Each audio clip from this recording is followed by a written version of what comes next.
नमस्कार। ये है कहानियों का अद्भुत संसार। किस्सा कहानियाँ जिनमें हम लिखते हैं खुद को। मैं हूँ भगवती सक्सेना गौड़ और आज आपको सुना रही हूँ एक बढ़िया सी कहानी, चापलूस मंडली। एक जंगल में एक शेर रहता था। उसके 4 सेवक थे, चील, भेड़िया, लोमड़ी, चीता। कौन कौन थे? चील, भेड़िया, लोमड़ी, चीता। चील दूर दूर तक उड़कर समाचार लाती। चीता राजा का अंगरक्षक था, सदा उसके पीछे चलता। लोमड़ी शेर की सेक्रेटरी थी। भेड़िया गृह मंत्री था। उनका असली काम तो शेर की चापलूसी करना था। इस काम में चारों माहिर थे, इसलिए जंगल के दूसरे जानवर उन्हें चापलूस मंडली कहकर पुकारते थे।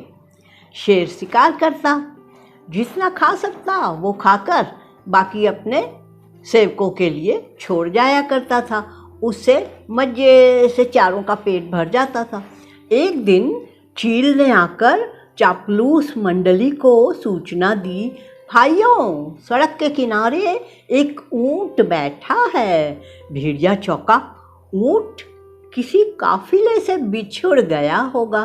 चीते ने जीभ चटकाई, हम शेर को उसका शिकार करने को राजी कर लें तो कितने दिन हम दावत उड़ाएंगे। लोमड़ी ने घोषणा की, ये मेरा काम रहा।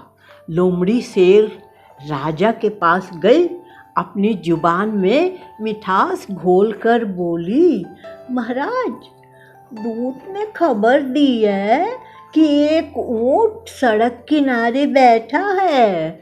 मैंने सुना है मनुष्य के पाले जानवर के मांस का स्वाद ही कुछ और होता है, बिल्कुल राजा महाराजाओं के काबिल।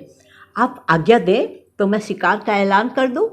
शेर लोमड़ी की मीठी बातों में आ गया। चापलूस मंडली के साथ चील द्वारा बताई जगह पर जा पहुंचा।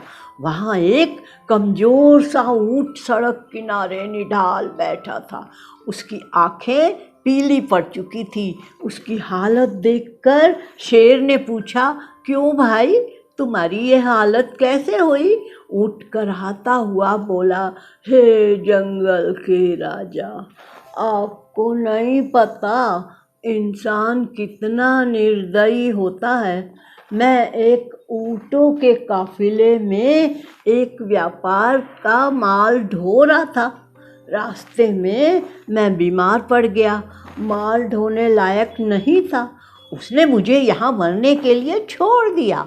आप ही मेरा शिकार कर मुझे मुक्ति दीजिए। ऊँट की कहानी सुनकर शेर को दुख हुआ। अचानक उसके दिल में राजाओं जैसी उदारता दिखाने की जोरदार इच्छा प्रकट हुई। शेर ने कहा, ऊंट, तुम्हें कोई जंगली जानवर नहीं मारेगा। मैं तुम्हें अभय देता हूँ। तुम हमारे साथ चलोगे और उसके बाद हमारे साथ ही रहोगे। चापलूस मंडली के चेहरे लटक गए। भेड़िया फुसफुसाया, ठीक है, हम बाद में इसे मरवाने की कोई तरकीब निकाल लेंगे। फिलहाल शेर का आदेश मानने में ही भलाई है। इस प्रकार ऊंट उनके साथ जंगल में आया। कुछ ही दिनों में हरी घास खाने व आराम करने से वो हट्टा कट्टा हो गया। शेर राजा के प्रति वो ऊंट बहुत कृतज्ञ हुआ। शेर को भी ऊंट का निस्वार्थ प्रेम और भोलापन भाने लगा। ऊंट के तगड़ा होने पर शेर की शाही सवारी ऊंट के ही आग्रह पर उसकी पीठ पर निकलने लगी। वो चारों को पीठ पर बिठाकर चलता। एक दिन चापलूस मंडली के आग्रह पर शेर ने हाथी पर हमला कर दिया। दुर्भाग्य से हाथी पागल निकला। शेर को उसने सूंड से उठाकर पटक दिया। शेर उठकर बच निकलने में सफल तो हो गया, पर उसे बहुत चोटें आई। शेर लाचार होकर बैठ गया। शिकार कौन करता? कई दिन न शेर ने कुछ खाया न सेवकों ने। कितने दिन भूखे रहा जा सकता था? लोमड़ी बोली, हद हो गई। हमारे पास एक मोटा ताजा ऊँट है और हम भूखे मर रहे हैं। चीते ने ठंडी सांस भरी। क्या करें? शेर ने उसे अभय दान जो दे रखा है। देखो तो ऊँट की पीठ का कुबड़ कितना बड़ा हो गया है। चर्बी ही चर्बी भरी है इसमें। भेड़िए ने मुंह से लार टपकने लगी। ऊँट को मरवाने का यही मौका है। दिमाग लड़ाकर कोई तरकीब सोचो। लोमड़ी ने धूर्त स्वर में सूचना दी। तरकीब तो मैंने सोच रखी है। हमें एक नाटक करना पड़ेगा। सब लोमड़ी की तरकीब सुनने लगे। योजना के अनुसार चापलूस मंडली शेर के पास गई। सबसे पहले चील बोली, महाराज, आपको भूखे पेट रहकर मरना मुझसे नहीं देखा जाता।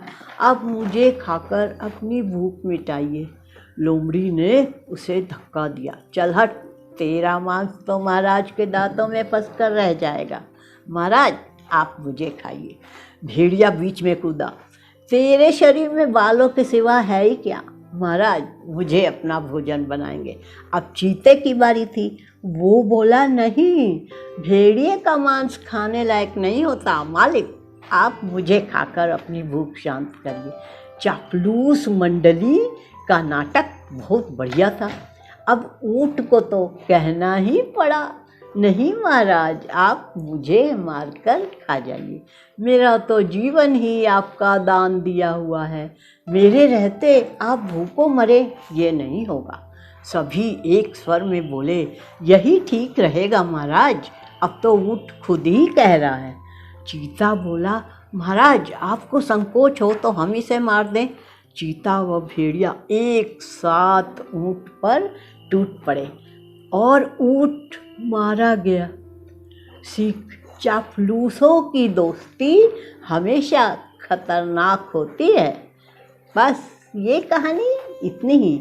अभी आप सुन रहे थे भगवती सक्सेना गौड़ की आवाज़ में चापलूस मंडली की कहानी। फिर मिलते हैं एक नई कहानी के साथ। नमस्कार।